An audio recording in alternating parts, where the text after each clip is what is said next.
What's the worst thing you can call a man? The worst thing you can call a man? That's easy. It's not anything crazy either. You call a man G-A-Y, you call a man a homosexual, they will go ballistic on you. They will get mad, so vitriolically mad that they'll attack you. They will get furious. They will call you every name in the book to prove to themselves that they are not a lover of other men. When in reality, a lot of guys vie for the attention of other men all the time. That's all they ever want to do. They do that in order to get the attention of other men, so they know that other men know that they are not vying for the attention of other men. It's really a fun little paradoxical loop. I don't know why it is. I don't grasp it. I don't grasp why a lot of men don't like being called homosexual. It's just a word. Words don't hurt. Sticks and stones may break your bones, but words never hurt, right? That's not true. Because the same receptors in our brains that are responsible for physical pain are the same ones that are responsible for physical pain. Physical pain and emotional pain are the same exact things. And yes, I misspoke, but don't question that. I'm not going to really correct myself. I'm not going to do that. That's not how I operate. They are the same exact receptors. So when you're asking yourself, well, why in God's name is being called homosexual the worst thing for a man? Because they do not want to be viewed as a woman. They do not want to be viewed as a lover of men because they know how bad men are. That's really it. They just know how bad men are. That's really the only reason I can think of. If someone called me homosexual and I was not a homosexual, you know how I'd feel? I'd feel like I don't know the person. That's like saying, oh man, that boy gay, bro. That boy gay. He just fruity. He a little fruit. Okay? How is that an insult? I want to know how that's an insult. Oh, he paint his nails. He's a little bit fruity. He's zesty. Why does that make you mad? Why does that agitate you? Why is that statement the statement that drives you to a state of mental depravity that makes you feel like you can't exist and activate a neuron in your brain, that monkey brain going around in your soul, where you think to yourself, oh, wait a second. Oh, we got a scuffle. Well, we must go to fisticuffs about this one, good sir. I can't really understand why we got to operate in this way, but I know men will think I'm manly if I beat up another man for calling me a homosexual. I don't put my pecker in another person. That is not a woman. I only sleep with women. Natural born women. I only speak with natural born women. That's psychotic. That's so childish. That is the mindset of a dolphin. You have the mindset of a literal infidelist child. I don't understand why you would even do that. Why would you do that? I don't know. I have no idea. If you are angry so deeply upon the aspect of being called something outside of your sexuality, then now you'll understand what it's like to be misgendered. Whoa, you grasp it. You finally understand it. I don't understand how you understand it. You finally get it. That's so good. I'm so proud of you. Maybe we can come to an understanding now. Maybe we can actually have a conversation. Maybe we can think about it. I don't understand it. Because I remember, I'll tell you a fun little story. Chat, are you guys ready for a fun little story? We're gonna have a fun little story about it. Yay! Yay! Here goes a story.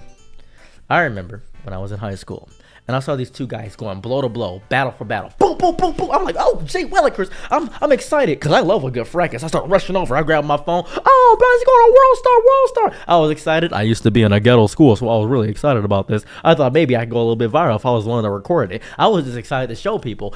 And I asked them after the scuffle when they both got detention and one of them was about to get expelled because one guy broke the nose. He said, you know why we fighting, man? I said, nah, bro, tell me why you fighting. He said, this boy said I'm fruity.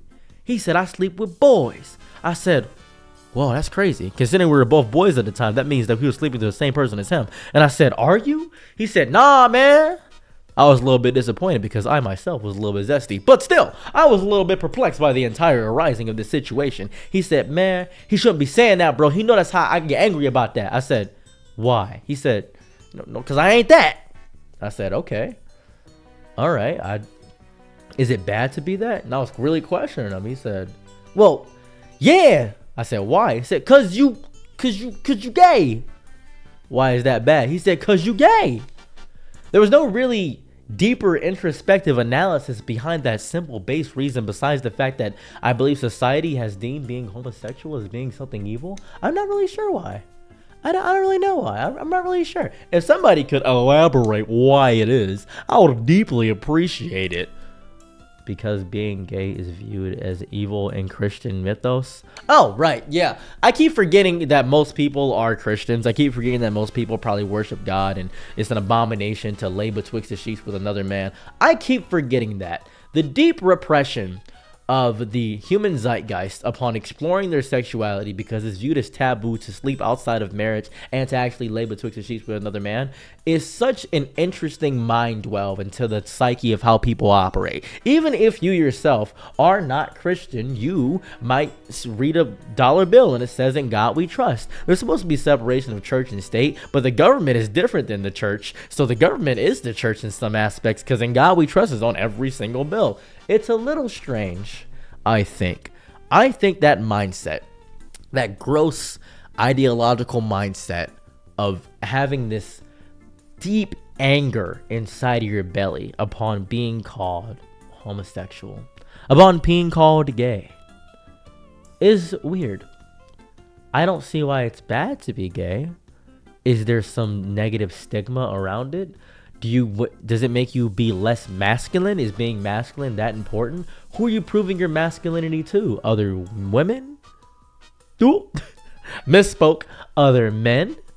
Who are you proving your masculinity to? I'm not quite sure. It feels as though you're insecure within yourself and your own entire body, and you allow yourself to be defeated by yourself. So you tell yourself this mindset of, well, if I'm gay, that means I'm not masculine because other men would sleep with me. And I know a lot of women who won't be with men that are bisexual. I know a lot of men who make fun of gay guys or guys that find even just insulting or complimenting another person to be zesty or fruity. And I think that ruins a lot of mindsets of men where they believe they can't open themselves up to their friends, and so they keep this repressing mindset inside of their soul, and they allow themselves to be completely annihilated by another person. They don't allow themselves to go to therapy because therapy is feminine. They don't allow themselves to be introspective because being introspective is feminine. They don't read books. They don't look at poetry. They don't stop and savor their ice cream. They don't stop and smell the roses. They don't do anything of that variety. And I think that is so detrimental for a lot of people. And that's sad. It's a very sad mindset to be in. And I hope to never be in that mindset where I'm so insecure in my own masculinity or insecure in my own being or self-interest that I deeply, deeply, deeply crave and vie for the attention of other men who would never care about me in any capacity, whose names I do not know, upon them simply calling me gay or homosexual. It feels stupid. It feels deeply dumb to be mad about that. And I know you guys in chat are saying it's Socrates, Seros philosopher. It's not really philosophical to not get angry. It's really not. Go to therapy. Read a book. I'm not sure why you guys don't read books. I don't get that. Read a book. You guys think I'm some savant of knowledge. Read a book. Go outside. Touch some grass, dude. I don't understand what you guys garner in me in most of the times. I'm just really ranting and rambling all the time. My every thought that comes to my soul and how I speak about it, because I can't keep these inside of my brain, because if I keep them inside my brain, I'm actually going to go psychotic about it. Just go out.